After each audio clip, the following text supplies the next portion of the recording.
The UTA School of Architecture presents Next, its 2021 to 22 lecture series.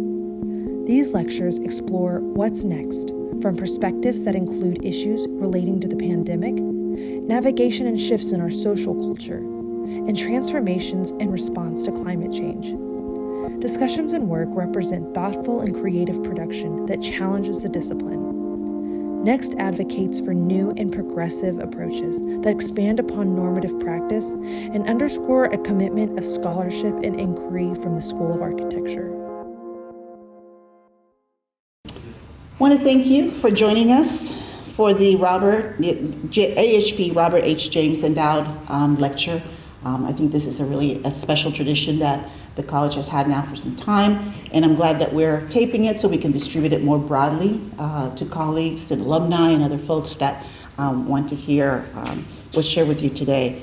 So especially would like to welcome Carl Malcolm here. Carl Malcolm, probably still parking, hopefully not. And John Schrader, I know both from JHP, would be joining us. So if you see a couple of gentlemen coming in, we'll just call on them and say welcome, glad that you're here. And also want to just tell you a little bit about JHP because they've been such strong partners for us here in Kappa, not only in terms of the lecture, but other work that they've done with us, and also hiring our students, hiring them as interns, engaging them in a number of activities that I think really help connect, the college, the School of Architecture, Landscape Architecture, with our industry partners. So JHP's focus is on architecture, housing development, community outreach initiatives, but also a hot issue that I think Julia and others here know about, is affordable housing.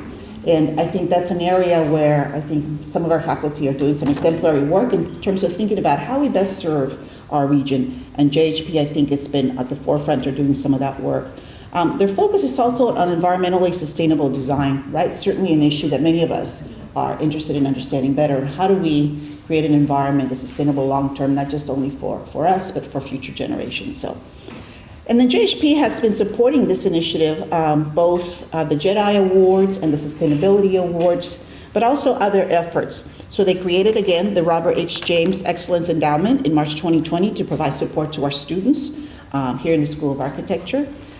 They have also contributed over the last couple of years now to the JEDI Awards. And that's been an excellent tool to help our students really showcase their work.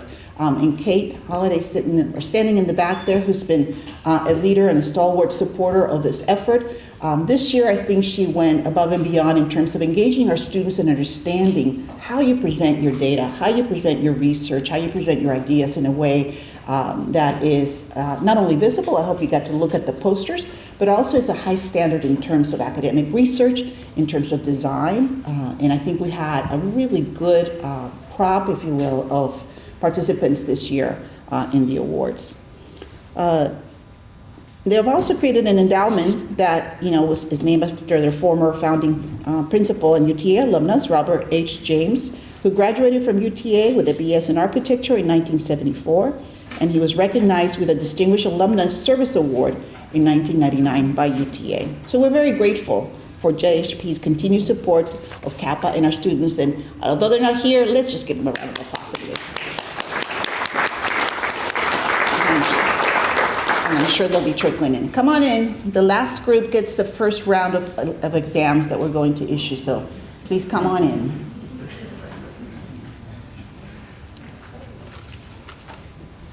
So on behalf of the Kappa Diversity, Equity, and Inclusion Committee, it's a pleasure for me to congratulate all of the winners. We're also really proud of the work that they created in setting the pace for fellow students to kind of see examples of exemplary work, and again, how you put that kind of data together in a way that tells a story. As I was one of the judges, and I'll talk a little bit about some of the my colleagues that led this effort, and I was fortunate enough to join, and just the discussions in terms of, again, what makes a strong poster presentation, what kind of data to include, how you use graphics, how do you use your type font, space, etc. How you design the poster in a way that tells your story. It's a really important skill to achieve. So really glad again with the entries that we received.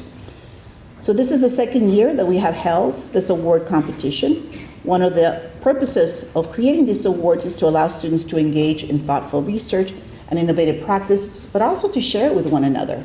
So yesterday we actually had the students here in the gallery, and they presented to each other their posters and their work, had some questions. It was just a really interesting and fun experience, I think, for all of us. We all learned a lot. Some of them are turning their posters into publications. Some of them already presented them at conferences. But getting that feedback and engaging in a manner that supports, right, ways and strategies for sharing your creative work, your research, is really important. I think Kate and the committee has done a good job with this process. So allow me to thank Kate Holliday, Tanir Azil, is he here? Is Tanir here?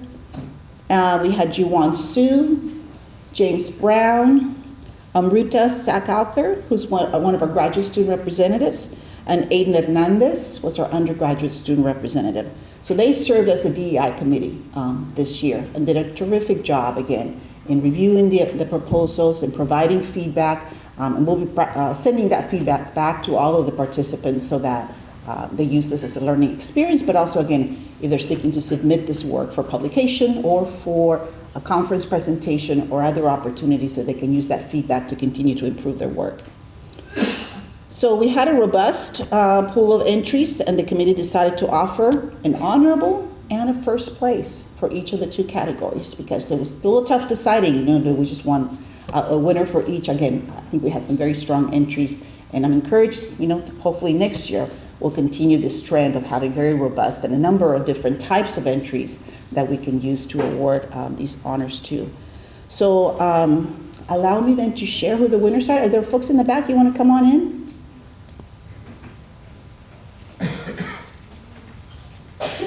So let me start with the JEDI Awards. The honorable mention goes to Lauren Wardell. Lauren, are you here? I'm sure she was able to attend. So Lauren Wardell did a project called Polytechnic Heights Paul Tandy Memorial Park. Really interesting work, very interesting narrative in terms of putting all the pieces together for this project. And the first place winner for the JEDI Awards category is Ladan Mosafarian, whose project was exploring the impacts of innovation districts on civic inclusion and equity. So Ladan and Lauren, I'm not sure if you're here, but congratulations.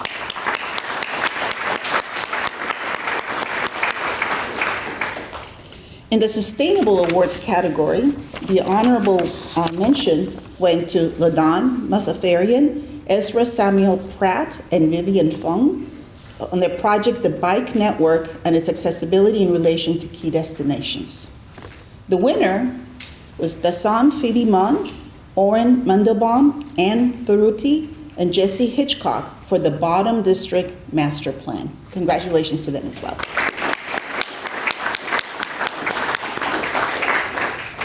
So I'm going to step aside now as we continue with our program. I'd love to stay for the lecture. We have an event today where our new president, is taking over, and our chancellor is on campus today to introduce her to our campus community. So we've been asked to go over and help her join our Maverick family, if you will, through a small event this afternoon. So again, congratulations to all the winners.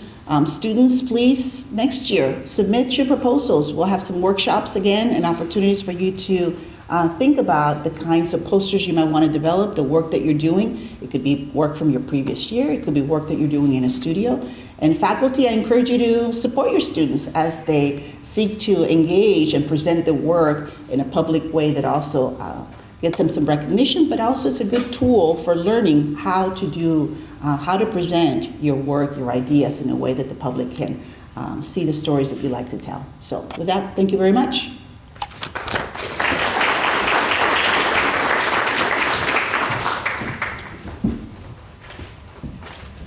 Hello, welcome everybody. Feel free to come on in and take some seats in the front.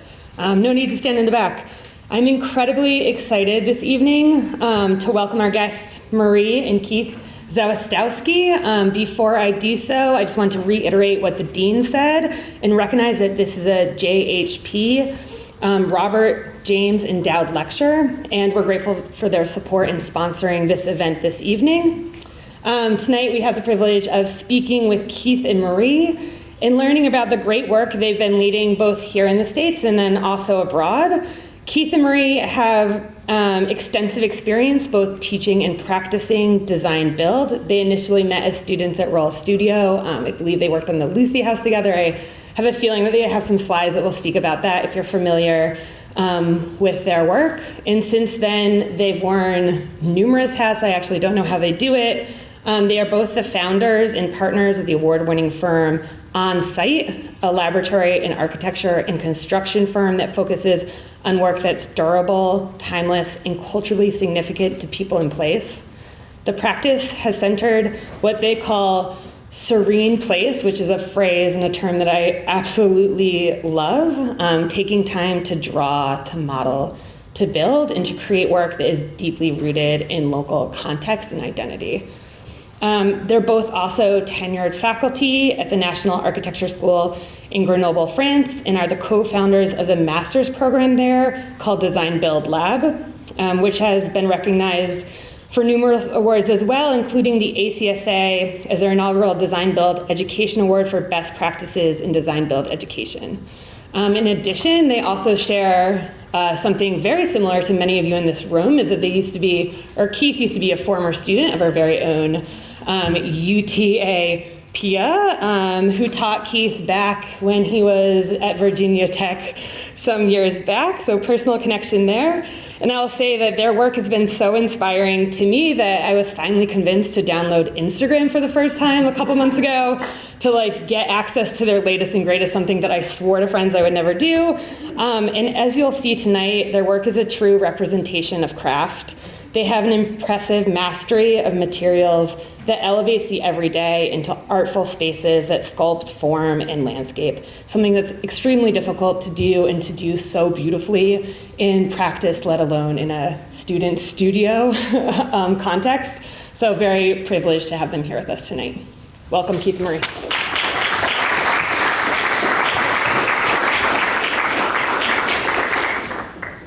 Hi everyone, thanks for coming out this evening. It's really nice to start doing in-person lectures again. I think both for you guys and for us, it's kind of an important part of the culture of architectural education. I think it's been missed for a few years, and it's really a pleasure to see you all in person.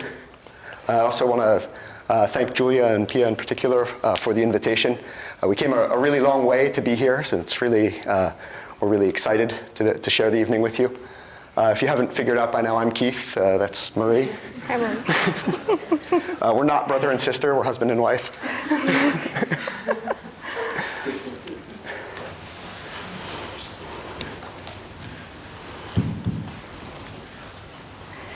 All right. Bonjour. Bonsoir.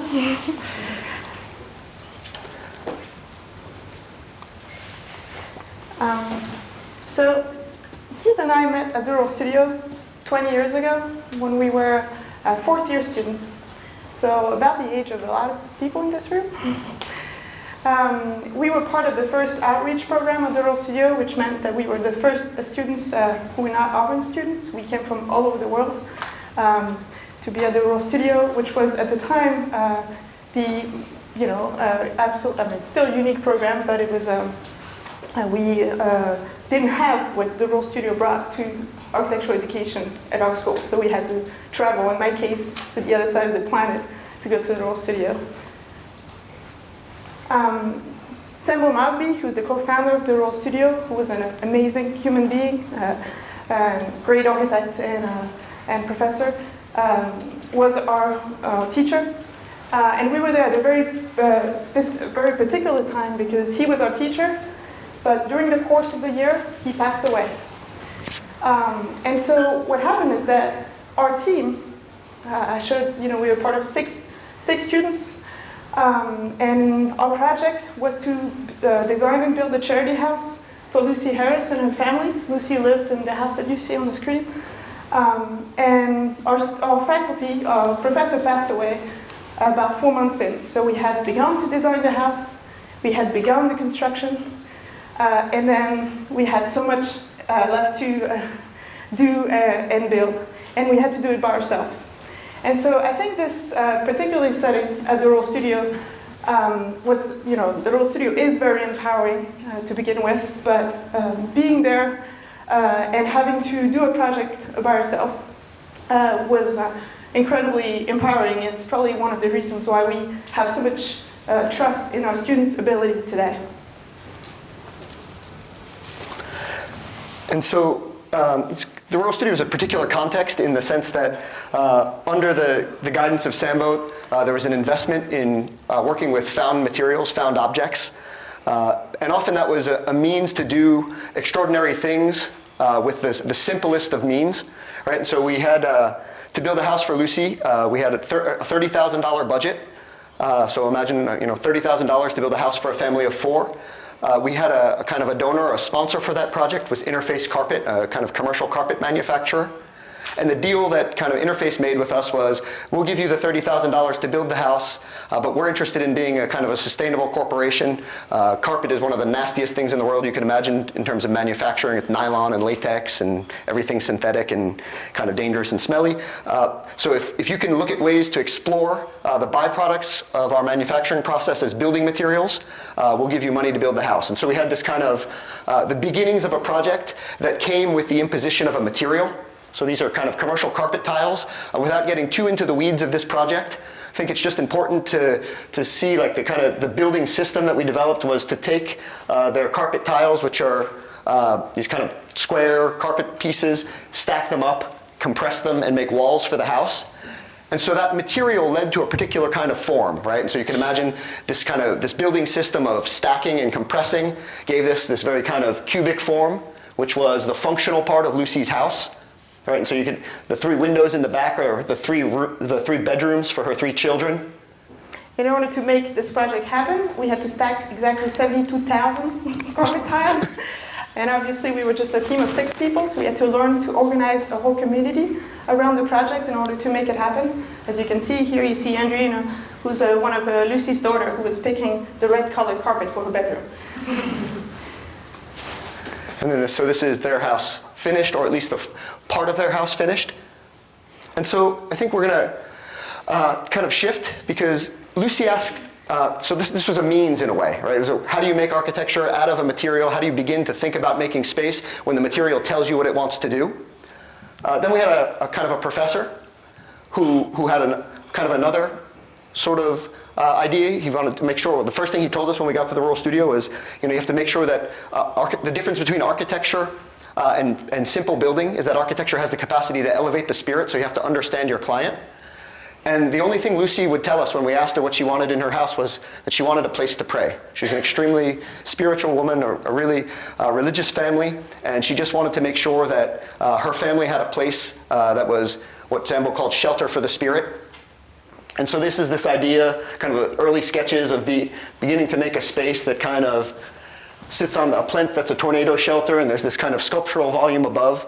Sambo described it to us, which I thought was interesting as we started to make sketches and models.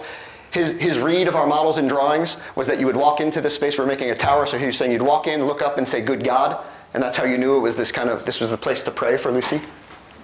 And as students, we had a lot of ethical discussions about this. Is it okay to do something whacked out for the sake of doing something like that? And you can see it very clearly in those 2 very early study models where we were sort of having internal struggles about that. And what we ultimately designed was something whacked out. It was a form. It was a form that was designed to create a play of light and shadow, a form that was only open to the sky. We rationalized it by saying, well, yeah, it's going to be a thermal chimney, so it's going to have some function, right? In order to kind of figure out how to build this thing, so we had a spatial idea for this part of the house, and then we had to figure out how to build that idea. So the sculpture of light and shadow, we went and we started to make triangles in our models. You started to see those kind of triangles in the early study models, and it started to kind of look like geodesic structures. And so we went and found a dome builder who kind of reassured us in the way that we could build this thing, kind of stable triangles. He called it an amorphic flow of geodesic structure, which we kind of liked. I don't know, it sounded complex in a way. It sounded interesting. And so this is us building the actual building the same way we built the models, which is to say that there weren't a detailed set of construction drawings. We would just we had the model that we built at scale. We would stand out in the yard and be like, push that triangle in some more, or reduce the size of that triangle, or lean that one out some more. Yeah, that's perfect, hold it there. And then kind of nail it all together. And ultimately, I think the kind of the richness of this project is that place to pray for Lucy, this kind of sculpture of light and shadow, if you will, open only to the sky. Her bed is just below that space, or is in that space just below that skylight. And I think, though, Marie started to talk about the kind of the struggles of a young architect in a way, the kind of the conflicts that we had. And for us, this project is interesting in the sense that this is like the concrete expression of this conflict that we're in. And so there's this really rational part of the house, this idea that the material drove the form. And then in confrontation with that idea was this other piece of the house, Lucy's prayer room, where form kind of found materiality. And there was this kind of ongoing question about which one is maybe a more appropriate way to make space, to work as an architect. Do you begin with a material or do you begin with form? And this house, it kind of built literally that conflict. So after an experience like that, you can imagine that our approach to practice was maybe a little different, actually, that we've always thought very critically about how we wanted to practice. We often say we design the way we practice, that practice, your model of practice is actually a design challenge. And so we very early on set up on-site, which should be a practice that would be both, that would be very, spend half of its time indoors and half of its time outdoors, but more importantly would work from within the context of the project. And so first, it started with a little tool trailer and a couple laptops, and I think it's really interesting for us to look back at those images, which were the very beginning of on-site, and know that this is still the way we practice today. You have me on the laptop, Keith with the saw, and yes, we switch. But we always had this intentional practice model of working, not being disconnected from the job site. So this is an early project. We're not going to get too much into this one either, but just to kind of set the context for what we want to talk to you about tonight. We say this project was maybe the best teacher we've ever had about building. And it's an old farmhouse in Virginia, 200-year-old farmhouse to be precise. It was the oldest house in the county. And the client who hired us for this project began with this idea of renovating it. And so for us, what that meant was kind of pulling back the last kind of 100 years of weird renovations that had made the house really uncomfortable, both difficult to heat and cool, not airtight, etc. And as we kind of peeled those things back, we found a house that was built 200 years ago that was extraordinarily well built. But what kind of really shook us, like in a profound kind of way, was that everything that we had pulled off the building that was like less than 50 years old, gypsum board, a fiberglass bat insulation, asphalt shingles, all of these things were garbage. None of it was recyclable, reusable in any kind of way. It wound up in the dump. You have Marie with this like toxic gas mask thing on to like save her life from not breathing horrible fumes or horrible dust. But all of the things that were older than 50 or 60 years old, all of the timber, the stone, all of that stuff we were able to salvage, make a pile of, and reuse in the reconstruction or the reimagination of this house. And so for us, we made this kind of fundamental distinction between what we started to call materials from what we started to call products. And products are the kind of the industrial things, and materials are the kind of the natural things.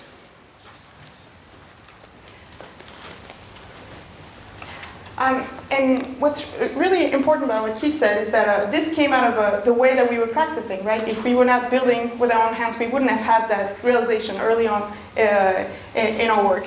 And yet we were still young architects, and we always said that this project is the biggest regret we will ever have. Why? Because we had designed this project, the addition, which would be the new construction, new part of the project, as a translucent building. And to make a translucent building, you have two ways to do it. You can use glass or you can use plastic. Well, we didn't have the budget for glass, and we somehow convinced ourselves that polycarbonate, this material that is marketed as 100% recyclable, was a ecological approach to building. And so we made this, we used this material to make this project, and everybody always loves and is enamored by the image of the project glowing in the dark. However, and this was the last part of the construction, we often said it was like building with linguini.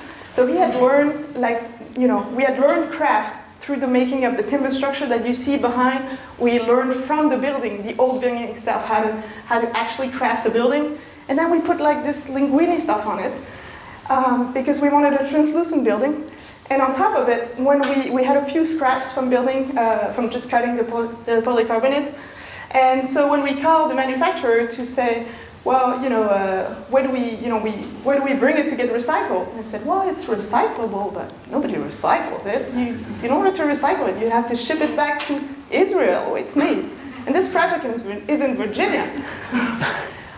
So anyway, I mean, that's, we had sort of broken our own rule and we swore never to break it again.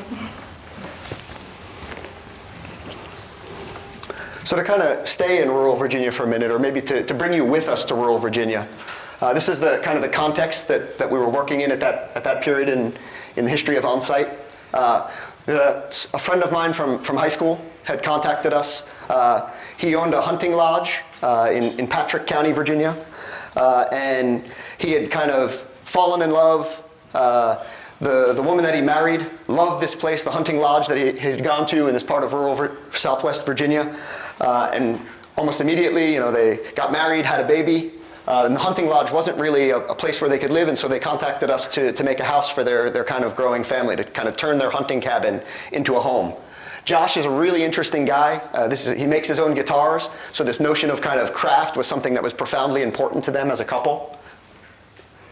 Anytime, this is the road to their site, and we have a sort of a filter for on-site, which is if you have to put your pickup truck in four-wheel drive to get to the site, it's probably going to be a good project for a good client.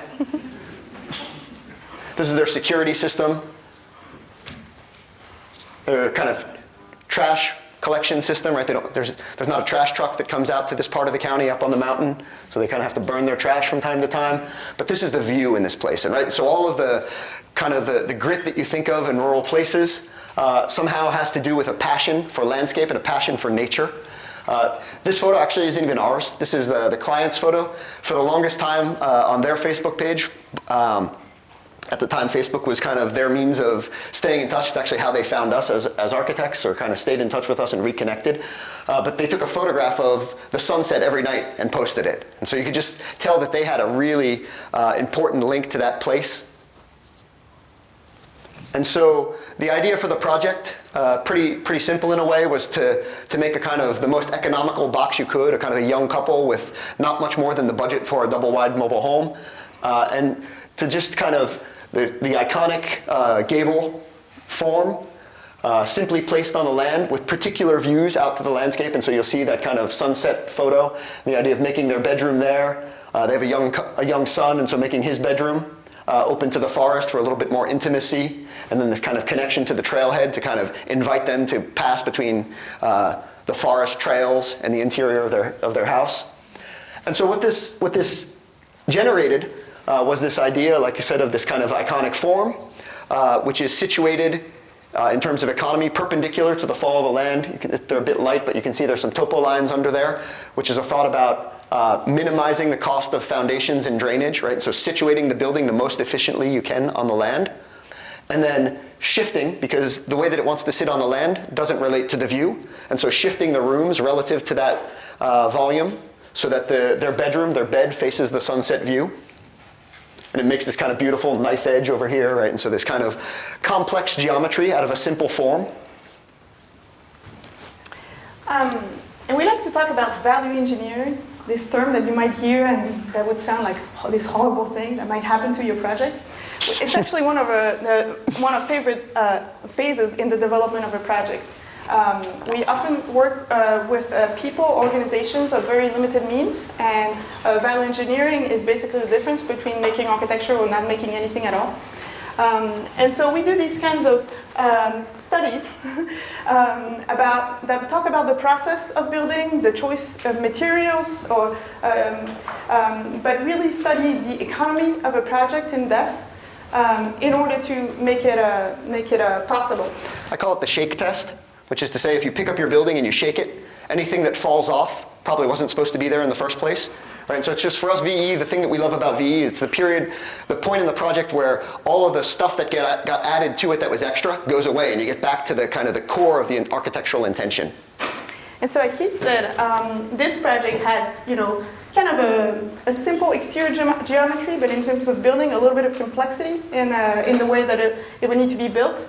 And so what we did, we often use a mix of sort of site-built construction methods and also prefabrication, partly because it brings economy to the project. And so in this case, we took the 3D model, kind of simple, took section through the 3D model. These are the profiles of what the ceiling for that room would look like. Just to kind of, if you imagine this kind of, the complexity of the geometry is that the roof ridge, right, was relative to the box, aligned in parallel, but the ridge of the room was slightly skewed. So that meant that, if we were going to make trusses, every one of those trusses would have to be unique.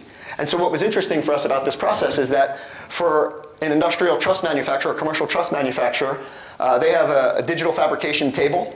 And so they can their process, which is typically mass production, is easily adaptable to mass customization, which is to say that it's as easy for them to make 20 unique trusses as it is for them to make 20 identical trusses. And so for us, every truss becomes unique so that the ridge stays in the roof ridge stays in one place, and the room ridge moves relative. We call it architectural sushi as a method. And so the trusses these are the trusses delivered to the site, and then you, just like you would have with a regular set of trusses, and then assembled quite simply. They're spaced evenly, but yet the geometry that they create is a little bit complex. But what's interesting about that for us in terms of economy is that if you think of the economy of a project in contemporary society, it's like 2/3 labor, 1/3 material. So if you start to find economy in materials, you're not doing so much, or you're not helping the overall budget of the project so much. And so we found that the best place to find economy is in labor, which is 2/3 of the construction cost, right? And so things like that, digital fabrication processes where we can deliver to the site things that are put together quickly and simply, has the most impact on the overall economy of the project. The other, go ahead. No, go ahead. The other economy that we find typically in rural areas is using the thing that's also the most ecological, which is local materials. And it's just like food in a way. Kind of industrial products are typically more expensive than local materials. And so we just go down to the local sawmill. There's maple everywhere in Virginia. Pick up some, tongue and groove maple. Don't get too picky about what choice it is, right? We want to use it all. We don't want to throw away stuff, and so we're not picking the premium grade stuff. We're just saying, give us what you have. If it has saw marks in it, we don't care. If it has discoloration in it, we don't care. And that becomes the kind of the quality of the architecture, just letting the material do what the material wants to do, instead of trying to impose on it a certain kind of aesthetic. This is actually our favorite board in that house, the one with the saw marks in there, because they're not everywhere, and so it's this, these kind of special moments where you kind of get just the sense of the making. And we often rely really heavily on it's maybe an overused term, but the vernacular as a kind of guide for the making of architecture. And it's a simple idea, which is this idea that the farmer kind of knows best in a way, right? Farmers tend to be really intentional, no waste, but really thoughtful buildings relative to their function in the environment that they're in. And so this kind of rural barn in Virginia, this is kind of typical, you see these everywhere, but we're looking at roofing in this particular project, or in this particular building, to inform our project. Right? So this is a farm that's more than 100 years old, and so the idea is, how does that building last so long when its roof is still there? We know that if we were to put metal roofing on a building today, we're lucky if the manufacturer is willing to give us his 20-year warranty. So we sort of scratch our head and say, well, why does the barn have a roof that's been on it for 100 years without being changed, maybe repainted once or twice? And a contemporary building is its same metal roof is only good for 20 years. And so that one, it's double lock standing seam. Again, getting back to this question of economy, the reason that it lasts so long is because there are no exposed fasteners, but the reason that it's so expensive to reproduce today is because it's a lot of work to do. And so the intelligence of that system is the no exposed fasteners.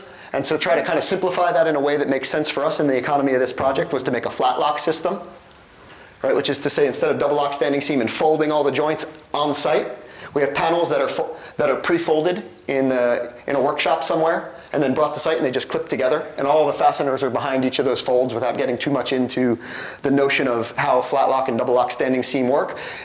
Just want to kind of impress on you the importance of trying to find the good equilibrium between traditional building technologies and ways of making buildings that last, and trying to find how to make those things make sense in the economy of contemporary building culture. And so, being sort of a design build practice responsible for the entirety of the process of making architecture, it means that sometimes you're making models of construction details, not just a spatial model, but also trying to figure out sort of the detailing over the skylight, how this the metal would meet, how it would turn up. What we did is that it allows us great control too over the precision of the making. This is us prefabricating each one of the panels that would make the exterior skin of this project, and then assembling it. I mean, all the panels are numbered, and this is us sort of assembling it and really being in control of how we could allow great precision for little details such as the position of these little vents over here, or this image that we really like, which is that we spent a lot of energy on site, how to line up the edge of the window with the seam of the panel to the foundation, and these kinds of things are what we often talk about honing your craft for a craftsman, and I think as architects, same thing. We need to hone our craft, and detailing is one of those things that you learn from experience. And so we said that Folly Ridge Cabin is a bedroom addition to an archetypal single-room dwelling. The project is located in a pristine natural landscape, accessible by a rugged dirt trail, and situated on a steeply sloped clearing with a long view to the Blue Ridge Mountains. The building is conceived as a galvanized steel monolith elevated on 2 concrete walls. It is oriented perpendicular to the fall of the land, thereby maintaining natural drainage patterns and minimizing site disruption. Primary spaces are carved from the monolith and are homogeneous in the materiality. Each is carefully oriented toward a particular natural vista and therefore skewed relative to the exterior. The maple bedroom is carved toward the northwest at the full height of the gable, delivering the longest sunset view of the distant mountain horizon. The concrete bathroom opens only to the eastern sky, offering morning showers bathed in an ether of steam and light. A wedge corridor slices across the maple rooms, linking to the trailhead and bridging to the existing dwelling. In the Appalachian tradition of elegance in economy and artisan craft, the cabin is constructed with ordinary materials, hand-fashioned with extraordinary attention to detail. We're super proud of that little point up there. You know how hard it was to do that? The building is at once permanent and light on the earth.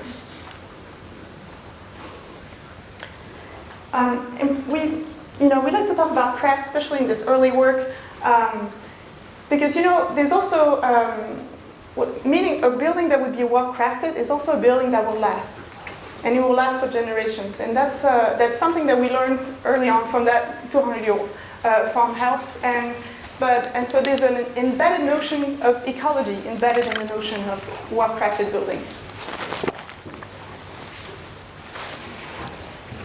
And so at some point around then 2004 or 5-ish, the global economy got sucked into the middle of the earth. And it wasn't a great time to be an architect.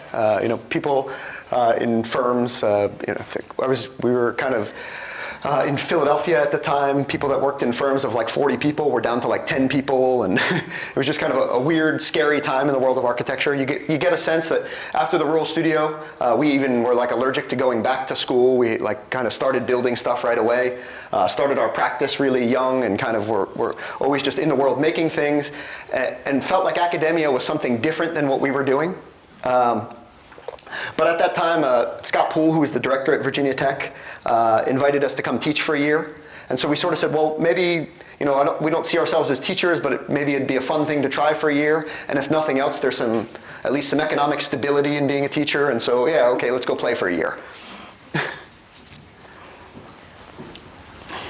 And so about 3 weeks into our teaching assignment, we decided to dissect a trailer with our students, which we thought there was a 50% chance we would just get fired right there.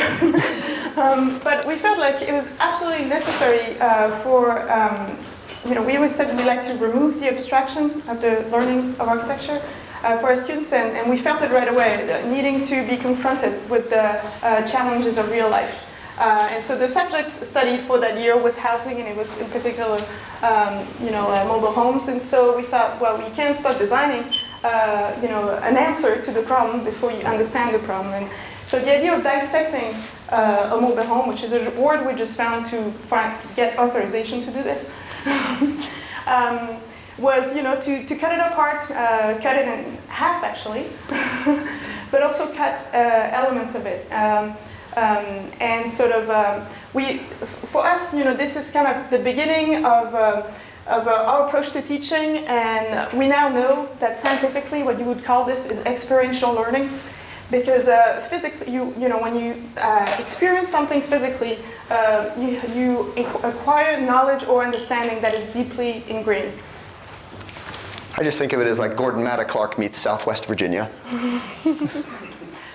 And so in the process of doing that first little exercise, we discovered this abandoned warehouse. If some of you have ever watched the series Lost, that was a few years ago, but anyway, this is like the Dharma Initiative. Nobody had been there for a little while, and so we kind of moved in and decided right away to create the Design Build Lab. In the Design Build Lab, first it was called a lab because for us, we often say that the architectural projects that come out of the Design Build Lab are a student's project, but the pedagogical project is our project. And it's kind of an experiment, so something might blow up from time to time, but I'm really sure. And Sambo had always told us that we would know what we had learned at the Rural Studio in 10 years. And it so happens that we founded the Design Build Lab unconsciously 10 years after we had been to the Rural Studio. But a couple of things as students had really mocked us about the way that it was set up. And one of the things was that, we were there on the job site every day. And anytime when the school was finished, the children from the village would come. And they would come and be on the job site with us. And we were designing and building a house, like we said, for a family. And one day, one of those children asked us, when are you going to come and build me a house? And that was the most heartbreaking thing ever. The other thing is that our experience of the Rural Studio, and then when you pour your heart and soul in making something, a miracle happen for a family, it was also very long, very exhausting, and we, not regretting any part of it, but we thought, maybe there's a way to think about the way you're going to structure it in order to avoid some of that pain. Another thing is, as we mentioned, we were a team of 6 people. And turns out, in architecture school, at least at the time, nobody teaches you to collaborate. And so this is a famous cartoon image. So those of you who may be French or French-related may know about this. But when we first founded the Design Build Lab, we thought, how do we design the process? How do we make it so that we frame it so that this doesn't happen? And students actually learn to collaborate with each other and with other people. And the last thing, and probably maybe one of the most important, is that when we were building the Lucia house, we realized everything we hadn't drawn. this building was far from figured out. I mean, those little models that you saw were basically all we had when we started construction. And so we realized that, well, no, actually, as an architect, you need to be way more prepared about building. And so when we founded the Design Build Lab, the pedagogical premise of the Design Build Lab is to allow students to experience the entirety of the process of making architecture in the course of their studies. But in doing so, you have to do it seriously. We often say that building is a privilege, and so you have to be well prepared in order to build and to build things that last. So that was one of our first goals. The other goal was, as I mentioned, for us, it was essential that the project would be student-led, that the students would build with their own hands what they had designed on paper. And so in order to do that, as a team, they needed to learn to collaborate. And so we began to design exercises to teach them to collaborate. The other thing was that for us, in order for the learning to happen, it had to be the same group of students who would build what they had drawn. And we had to control sort of the length of the process. And so one of the things that early on was a strategy for us was prefabrication. Prefabrication because it would allow phases of construction that would normally be sequential to be simultaneous. So you could have a contractor on site building the foundations while the students were building the roof. And last but not least, in response to the little child's comment at the Rural Studio, the project would have to be public interest projects. They would have to touch a large portion of the community. If they were going to be charitable endeavors, they were going to be selected for their common good they could provide to a large portion of the community. And so over the course of 5 years at Virginia Tech, we did 5 community design build projects. The first is the Covington Farmers Market, which was a market pavilion. The students prefabricated the roof pieces while a mason did the foundations. The second project was an amphitheater, an acoustic shell for performances. The idea that these kind of modules are prefabricated at that building that we showed you, which was kind of leaky, nasty building, but provided a shelter where we could make big sections of building and then move those sections to the site. Same idea as you saw in the house we did, the kind of complex geometry through digital fabrication. This was what we thought would be a small project. So we had just kind of a half a year to do a project at one point, and we said, okay, we'll just do this little pedestrian bridge. That was like the most complicated thing we've ever done with students in terms of flood prevention and vibration isolation and all the other madness that goes with doing civic infrastructure. And I think you can see as I flip through those images, so imagine one project per year, so already put that in your head, is that the sort of the complexity and the level of refinement of these projects keeps growing. It doesn't keep growing because Keith and I said, we have to try better. The students who would see what the previous group would have done and would have even more confidence in their ability to making things. This project that I just showed, the field house, the students actually welded. We found, they learned how to weld and they actually welded that entire building.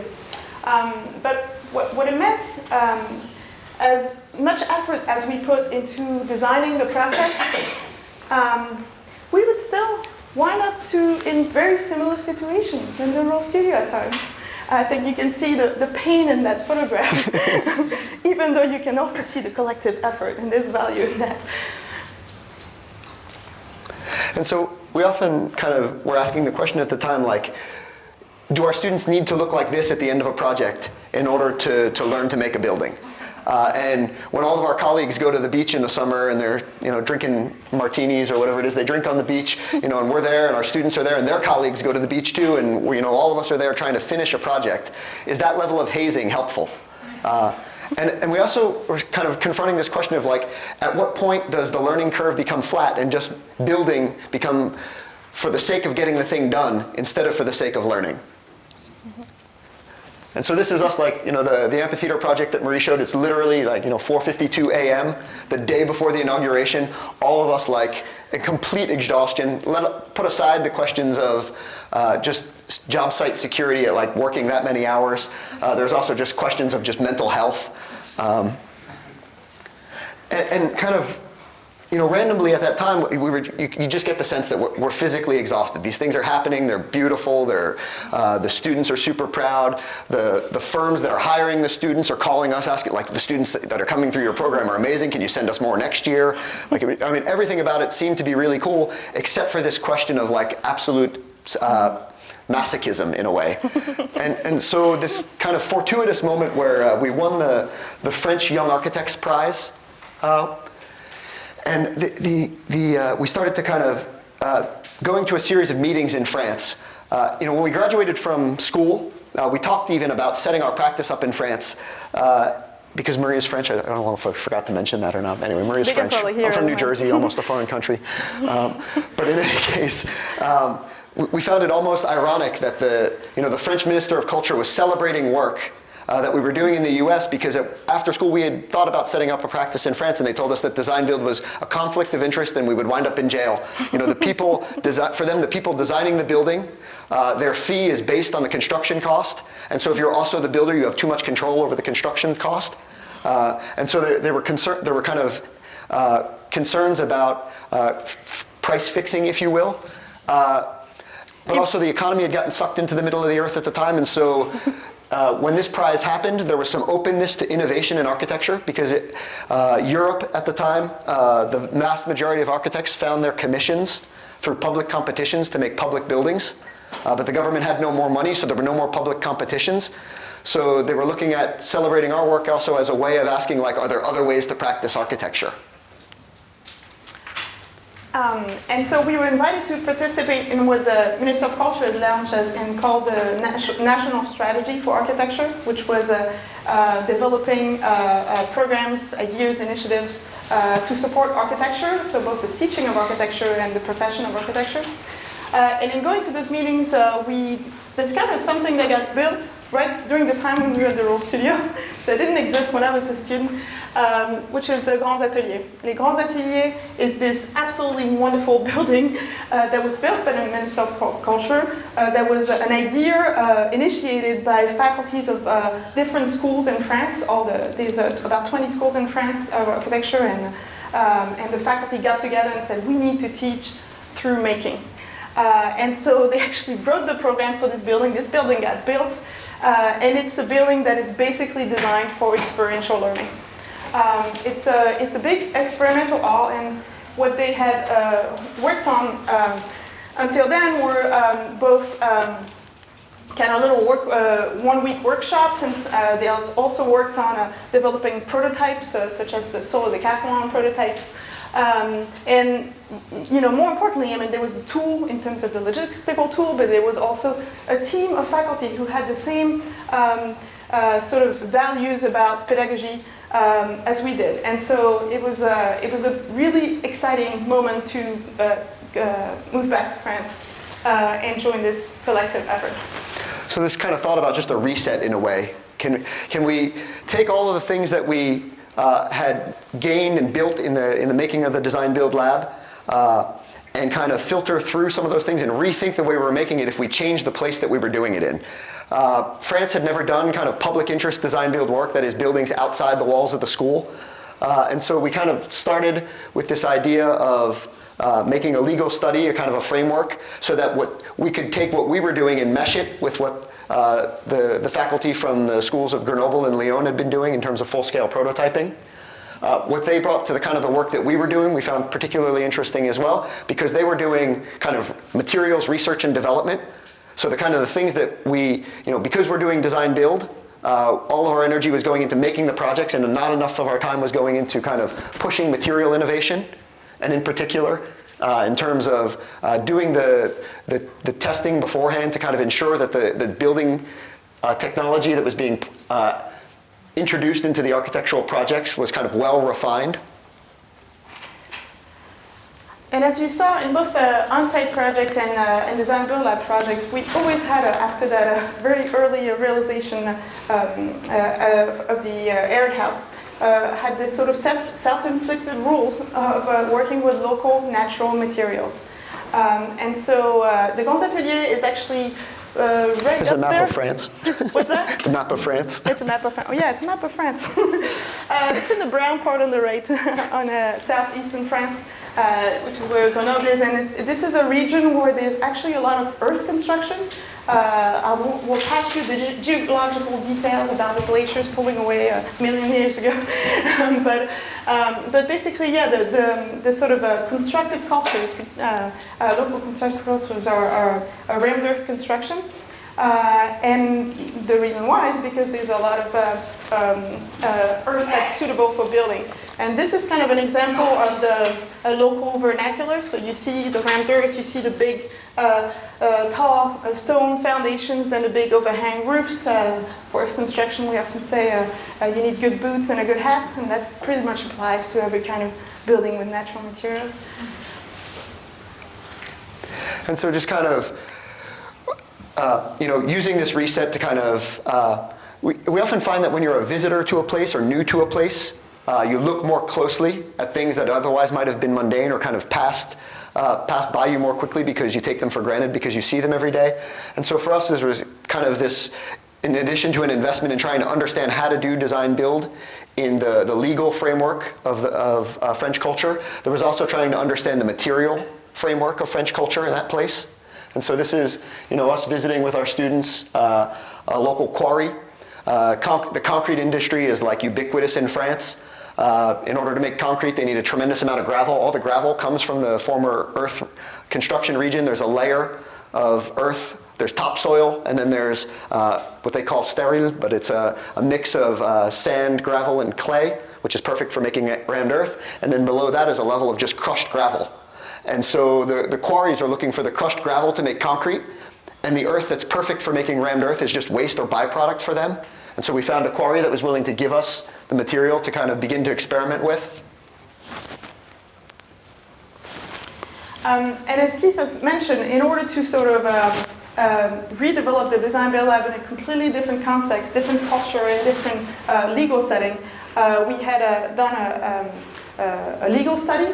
And what that legal study, the conclusions of it were that you could perfectly, do design build in an educational setting in France, but there were a few things that needed to change.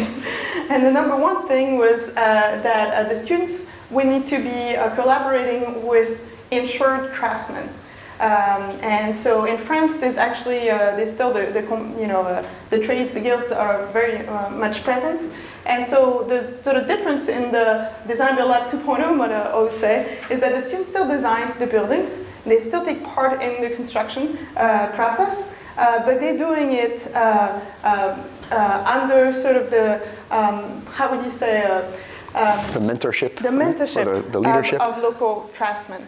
What it also means, in a way, is that you saw kind of Marie and I suffering at the ends of these projects.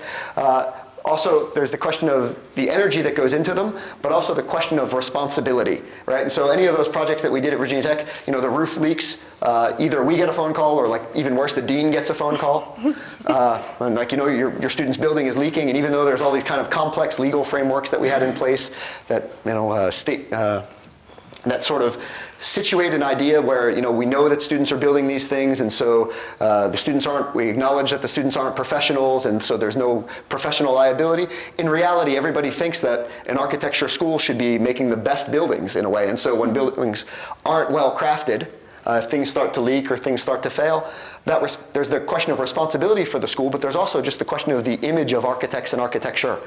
And so I think what's really interesting about these buildings and the 2.0 model, if you will, in France, is that the hiring of professional tradespeople to build the buildings and those professional tradespeople engaging the students as interns makes it so that instead of Marie and Keith or the dean or the school being responsible for the projects, these insured professional companies are responsible for the projects. And the detailing is really perfected because it's, instead of being built by students who've never built anything, students who've never built anything are actually learning to build by working hand in hand with people who are expert craftsmen. And so the example that we have here for this first Design Build Lab project in France is a collaboration with a nurse craftsman and working in collaboration with the students to design insulated rammed earth wall, which wasn't something that you found in a book, right? It's something that they designed together. and then built. And so it brings richness to the pedagogy as well. It also, so for the students, for the faculty, it allows us more time to actually teach and also involve a research agenda to the projects, document the projects, and so and even though they are still projects that are real world projects built in a real legal setting, they are done in a completely different way. There's often this question about whether or not, if you don't go through what I called hazing a few minutes ago, did you really do a design build project? There's this kind of question of rite of passage, if you will. And so I think, for us there was always this kind of, because we had to suffer to make our own projects, that it seemed normal in a way. And what was really interesting about these, particularly this first project, was realizing that the students, instead of suffering to make the projects, it's not an on or off choice. Right? And so it's not like you're either just designing it or you're just labor. In this case, the students are actually plugging into the parts of the project which are the most interesting and where the learning curve is the steepest. And so if you could imagine like digging foundations, if that process takes a week, by the end of the week, are you actually still learning anything, or are you just suffering to get it done? And so if the student can just plug in at the moment to kind of understand what it is that the tradesperson is doing, and then move on to another piece of the project, and a different group of students plugs into the making of the foundations. And so the students can kind of shift through the project in the places that are most intelligent for them to kind of get the richest educational experience. And so we often say that the students become ambassadors for the value of architecture and architects through these projects, and that the process is as important as the end result. So this is them collaborating with engineers, presenting to elected officials, presenting to people on sort of public events that we would organize through the making of the project. The projects, just like the ones in Virginia, always designed through a participative process. And by participative, we don't mean that we got together with the community and everybody drew together. It just means that there were a series of public meetings where the students, as future architects, brought proposals to the table that enabled the discussion about what the future could be, and enabled the project to get developed and get actual feedback about the use, and so only make the project better, but also enable understanding of the ideas that were designed for the project for the people who were going to use the building in the future. And so all of a sudden you could just imagine this, the idea of these meetings being to make sure that the future architects have to explain the decisions that they've made in really clear and simple terms. And so in a way, learning to communicate in addition to learning to design. So we often we talk about designing the pedagogical process, but also now the process of making the building and enabling some times in the process to involve the public, and again taking time for anybody, including elected officials, to take ownership of the project, because at the end of the day, all the participants of the project share a common pride in the making of the project, and they themselves become ambassadors to the lessons and the values that are developed through the making of the project. And so the Maison pour tous is a community center in the Isère region in France. For centuries, the inhabitants of this region have found that their soil was perfectly adapted to rammed earth construction. Their earth vernacular ultimately led to the reinvention of contemporary concrete. Yet, the know-how for rammed earth construction is almost forgotten today. And so this public project demonstrates the capacity to continue building with earth in a contemporarily, heavily regulated setting. The Maison pour tous is a group of 3 buildings, a multi-purpose hall, technical space, and storage that are collected in a sensory landscape. To the north, an expansive Mineral Plaza accommodates large, busy outdoor events. To the east, a raised plinth prospect over football or soccer matches. To the south, earth excavated from the building foundations is mounted to generate terrace seating and meandering paths.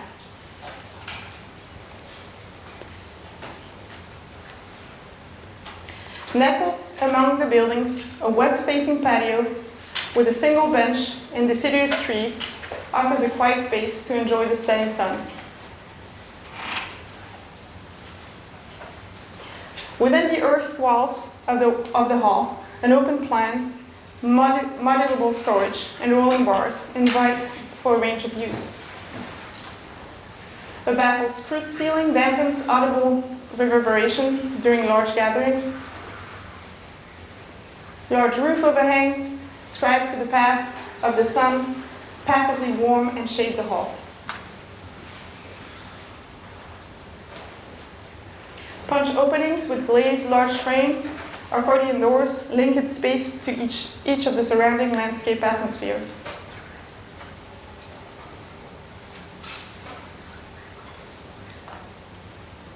After more than 100 years of ubiquitous concrete production, the Maison pour tous reintroduces and reinvents the inherent sustainability of locally sourced, simply prepared earth for a contemporary application.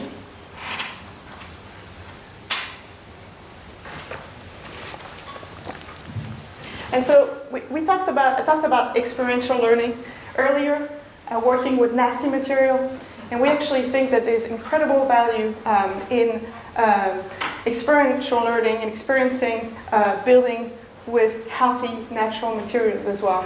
And so that's one of the biggest evolution of the pedagogical model. And I talked about the time that we now have. That we have made the model design build pedagogy evolve, is that we now have the time to document and analyze the projects and share the learnings with the larger community.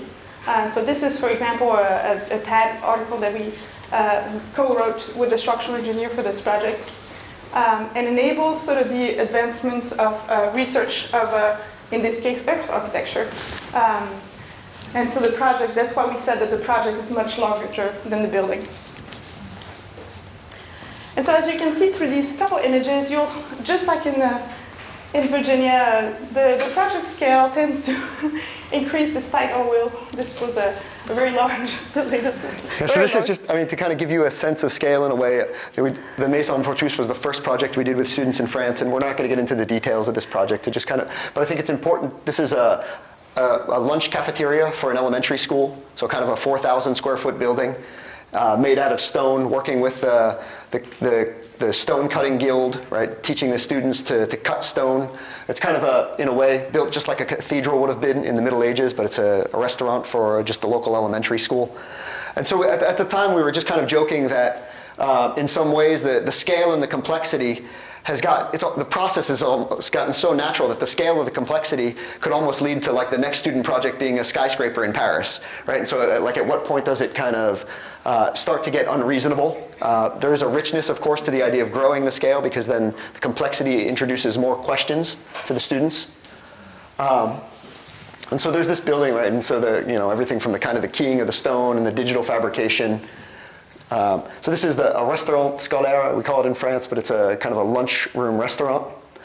And just at the end of this project, another kind of fortuitous world tragedy strikes, which is that, when there's this global pandemic, maybe you guys have heard of it, and everything comes to a screeching halt.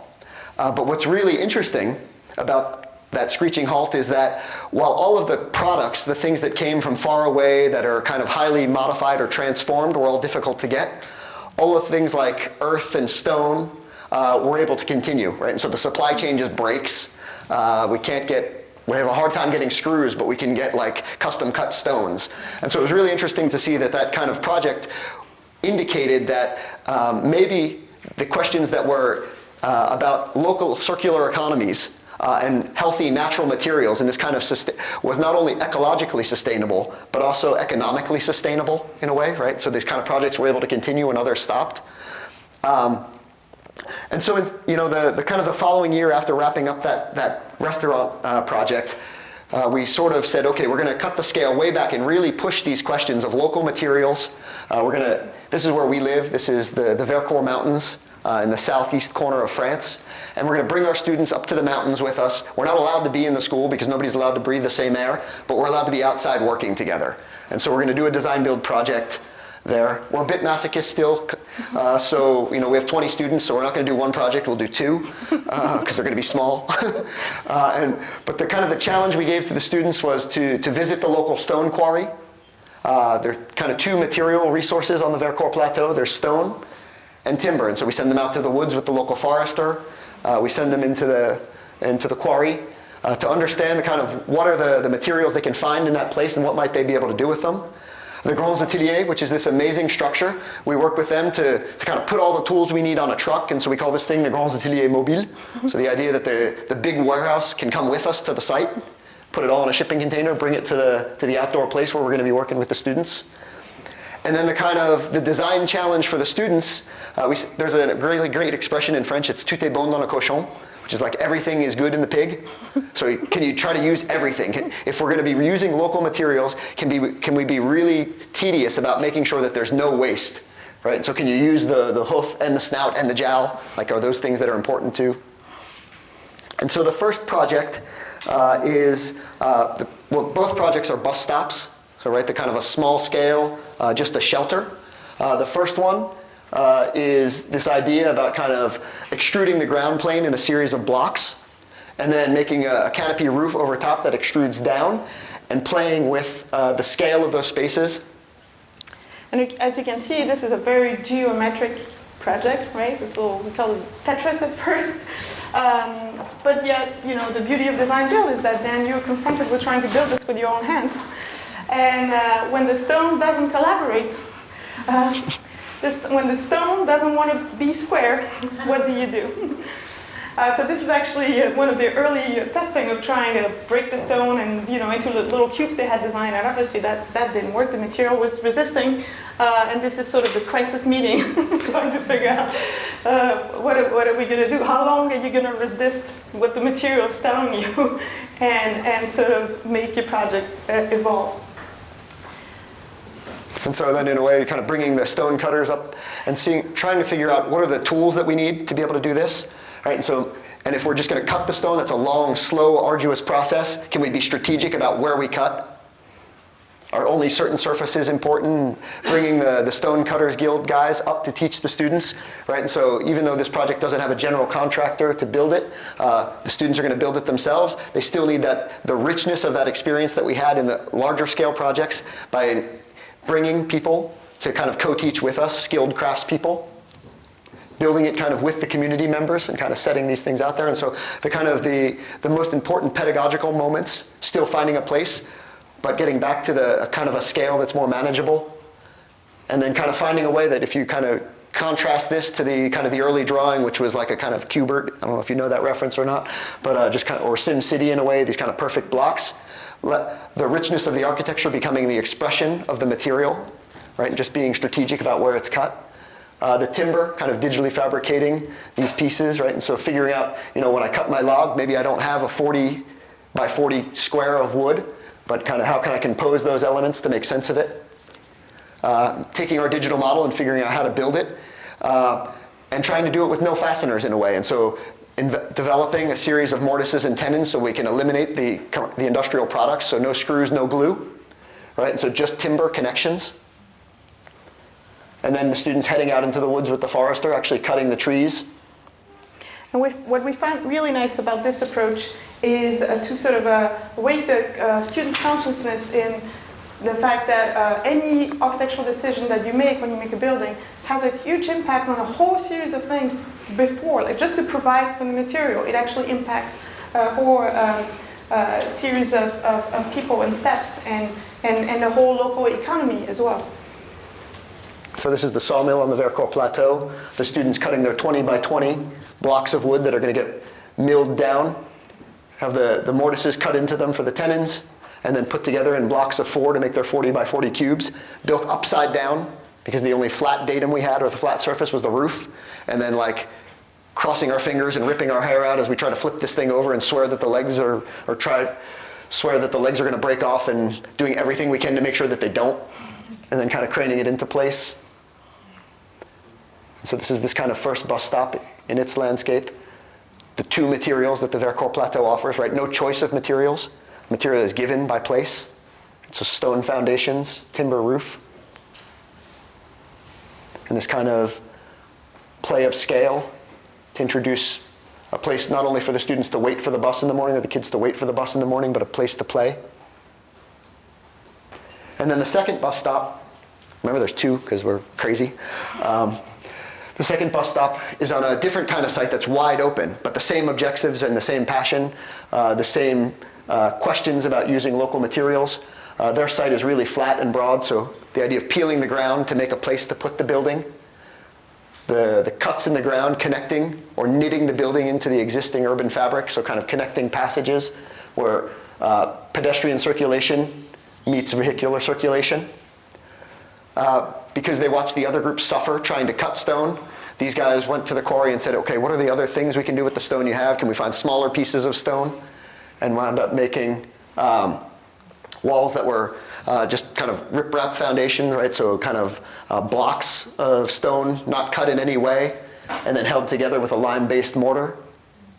Realizing that lime-based mortar is going to erode, so making choices about where that would be in the landscape and making, obviously the building's foundations can't erode, so those are maybe a different material. So those are concrete. Concrete comes from Grenoble, which is kind of interesting, so another kind of local choice of material, but just from down the hill. And then this group also asking the question, okay, still no nails, still no glue, but the geometry of their building indicating that they have this kind of panel structure. So beginning to look at CLT, and then asking questions about like, okay, instead of gluing it together, what else can we do? We can, screw it or nail it together, but wait, we're not allowed screws or nails either. So starting to kind of find ways to dowel it together. And then kind of the offcuts from that, from cutting those planks, becoming the kind of that no waste question, becoming the siding for the building, right? The kind of the rain screen protection. And so you'll see their kind of complex geometry, their panels there. And then the thin pieces of wood, no waste, right? Even kind of picking up the scraps and then folding those into the other panels. So instead of cross-laminated timber, we wind up with these kind of cross-nailed timber panels that are nailed together with wood nails. There's this kind of, these ones are kind of an industrial alternative. The first thing we found, there's this kind of Austrian company that makes wood nails and that we were able to put into, they have a pneumatic nailer that's made specifically for those, and so you'll see these kind of little points. The amazing thing about these wood nails is that you can then cut them, right? So you can make a panel of whatever form it is, trace their geometry on it, and then cut right through the nails and not worry about it. And so we call this kind of like no waste approach to making architecture, right? The core of the log becomes the CLT panel. The edge cuts of the log become the skin of the building. It's a place where it snows, right? And so that skin is actually not about keeping the rain out. It's about holding the snow off of the waterproofing membrane. So here's that building in its first snow. The shape of the building, particularly to protect from the north wind driving the snow up against the side of the building. And then the south face of the building being wide open, partly to the road, but also to the sun and the views. So you see the kind of the contrast between those two spaces. And then the scale of that and the expression of the materiality.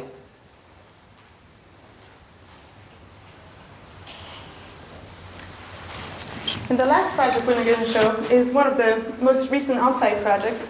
Kind of back to this notion of economy and also working with, well, we often say working with, we don't say working for, working with regular people. People who don't necessarily, you would think, have the means to make architecture, but we believe that everybody should. So this is just a typical example of a little family settling, trying to buy a site, find a site to settle. So, and what this means in France, just like it does here, is usually a little development. And what you find in those settings is usually a pretty brutal process, where anything that was there before is just kind of gets bulldozed, and so you imagine this is a family that actually tries to live as ecologically as they can, and they were really shocked by this process, and sort of they called us to help them to the process of making their home, because their site is actually near a natural preserve, a forest, and that's why they picked this development, because it's actually near something something else. And so the challenge for this project right away was how do we work in this conflicting context at the edge of two different worlds. There was at the onset of this project was not just an idea about economy, but an idea about an ecological approach to living, and that came from the clients. That's what they called us for. They said they wanted to. They didn't want a big house. They just wanted just what they needed, and incidentally, that's also all they could afford. But we had to. The first phase of the project were, programming, if you will, when you define what a house should be and what you actually need to live. And so we spent a long time with them defining what the space is, what you need, in sort of an elemental way. The project was going to be, a 70 square meter house, so that would be 700 square feet. And so right away we said, well, we're not trying to make a 700 square foot house, maybe we're making 100 square feet 7 times. So instead of being this kind of tiny object, it's maybe more about an experience, right? And so each one of those program elements becomes a sort of a vessel in the garden, right? And so they're kind of making a garden to kind of reestablish the landscape that had been destroyed by the tract home people, the people that kind of made the roads and the sidewalks and things, and trying to reconnect to the forest that was the kind of the protected space at the end of the site.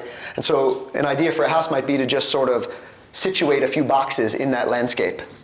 And so that if you were 700 square feet, maybe you were 700 square feet plus a garden. And this idea of working on thinking about what you need and what relationship to the outdoors it would be, is sort of taking it where you, all the way through thinking of what orientation each room would have, because depending on what time of the day, when you might be in the room, what scale should it be, and sort of sort of creating this collection of elements. And so, of course, the economical question is always the thing that kind of pushes these projects. And there might be this poetic idea about different rooms in a garden. That's also the most expensive way you can build 700 square feet, because every one of those rooms has walls, roof, foundations. And so gradually through the kind of design process, those rooms kind of came together as a cluster. And the core or the essence of the architectural intention was simply just to make a series of spaces that were open to the different ambiances of garden, and so that each space was an interior space and a garden space. And then you have to sort of figure out, like, how do you put a roof over that thing? Because initially when each one of those things was in isolate, they each had their own roof and their own scale. And so trying to figure out how, when they become one unit, you can still have the appropriate scale for each particular space. And so playing through a series of models that make a uniform expression, but with a diversity of spatial qualities on the interior. We often say when we work on the economy of a project that nobody likes to bury their money, and foundations are always the most expensive part of construction. In this case, we didn't have that luxury, and we found out that in this region of France, because the soil is so clayey, what the common way to build is to build a masonry construction, but reinforced with some micropieux, which would be micro piles, I think. Piles, driven like 20 meters into the ground, and we said, well, why do you need masonry then if you have the micro piles to support the masonry? And so we proposed, and we worked with the French engineer to build a house on piers, which seemed kind of evident to us, but anyway, it was a very important part of the economy of this project. Kind of simply put, the idea about ecology the idea about economy also became an idea about ecology. Just sort of building as lightly on the land as you possibly could, right? And so we show that image just to kind of give you an image of the minimal site disruption that was necessary to build that house. The idea of kind of making these piles as thin as could possibly be, so the building is really just kind of floating over the landscape. And they'll just kind of move quickly through these guys, but they're just kind of the boring rig that comes out to just make little punctures in the ground. And then for the first time kind of taking that model and setting it on the site and starting to get a sense of what it feels like to kind of be in a space that's kind of an instrument above the land to experience different elements of the landscape and this kind of light floor on its thin, slender piles. And then ultimately just kind of, again, pushing the idea of digital fabrication, building it out of CLT so that all of the pieces can be pre-cut and kind of in a factory where it's kind of the most efficient, and then the carpenter's time on the site is maximized or is minimized, as is the time with the crane, which is also maybe the most expensive element. We talked about the shared pride in making architecture, making a building. This is actually the craftsman photographing his work through the process. And our early projects, we built like the two of us with our own hands, and we find today great pleasure in collaborating with people who have very special skills and valorizing their skills. This is kind of just working through with the roofer, the rainwater drops, et cetera, those kind of connections. How do you express those sorts of things? And there's questions about no waste, right? The idea of just taking the siding and not cutting it all straight so that it's all uniform, just keeping those pieces. And then this is the client, the homeowner, making lunch for the entire crew of builders plus the architects and kind of sharing the process of making. And the other client, just starting to enjoy the space as it's there, and so them being on site maybe as much as we're on site. And maybe the last piece of this is just a thought about if you're going to try to make minimal space, integrating absolutely everything, right? So there's absolutely no waste. And so if a bedroom is, what is the essence of a bedroom? Just a place to sleep, right? And so integrating a place to put your clothes, making the window really low, not moving in furniture like a bed and nightside tables, but just sinking the bed into the floor, right? So there's not extra stuff coming with you into the house when you come in. Everything that you need is part of the architecture, not accessory to the architecture.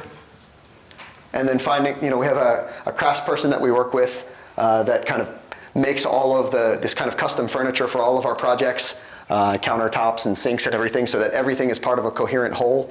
We're not ever picking pieces, or very rarely picking pieces out of a catalog. Even the sink is something that's designed both in terms of its efficiency, but also in terms of its aesthetic. And these guys kind of coming with us to all of our projects and kind of following us around France now. So the Maison Ouverte Rurale is a tiny-ish house, 700 square feet, located in the village of Sénac, near Bordeaux, for a young family fleeing the suburban hustle. The project is located in a tract home development of ordinary constructions, but situated on the edge of a natural forest preserve. Because the soil is extremely clay, the project is a timber building, floating lightly above the earth on a deep, slender foundation. The architecture is conceived as a timber shell in which each component finds its appropriate species. The floors are made of rough sawn oak, the walls, ceiling, and frame of finely milled spruce, and the outer shell of raw edge larch. The roof is planted with native vegetation to provide a blanket of warmth in winter and evaporative cooling in the summer. Large openings provide a continuity of experience from inside to outside and from outside to inside. Furniture is integral rather than accessory. Because of the project's proximity to the forest preserve and because of the residents' desire to live ecologically, the building is almost entirely biosourced.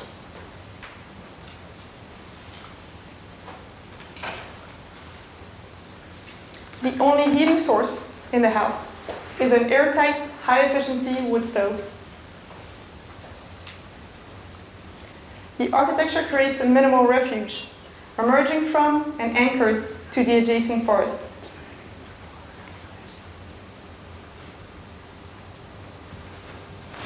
How often does an architect show you a toilet? A unique living experience, a countertype, on the edge between nature and the contemporary blur.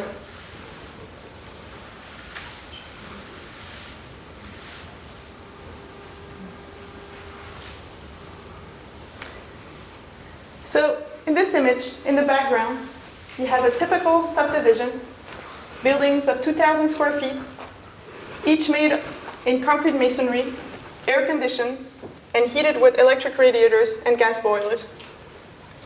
In the foreground, a small wooden house of 700 square feet that houses the same type of family, the same number of people, heated by a simple wood stove and naturally cooled. This project, like the others we have shown you, questions the way that we build, the way we meet our basic needs, and our impact on the world around us. So we think that at a time when globalization has drawn many architects to urban centers and has diluted our work to the production of ephemeral images, that's iconic sculptures that belong to everywhere and nowhere, and which fade as quickly as they rise, we've sought focus in serene places, taking the time to draw, to make models, and even to build many of our projects with our own hands. Exactly 20 years after the Lucy House at the Royal Studio, we posit a simple idea, that a resolved work of architecture has balance between its theoretical underpinning is balanced and is indistinguishable from its technical resolution. Our projects are a modest personal quest, an attempt to demonstrate the value of simple tools toward an architecture of frugality. Thank you.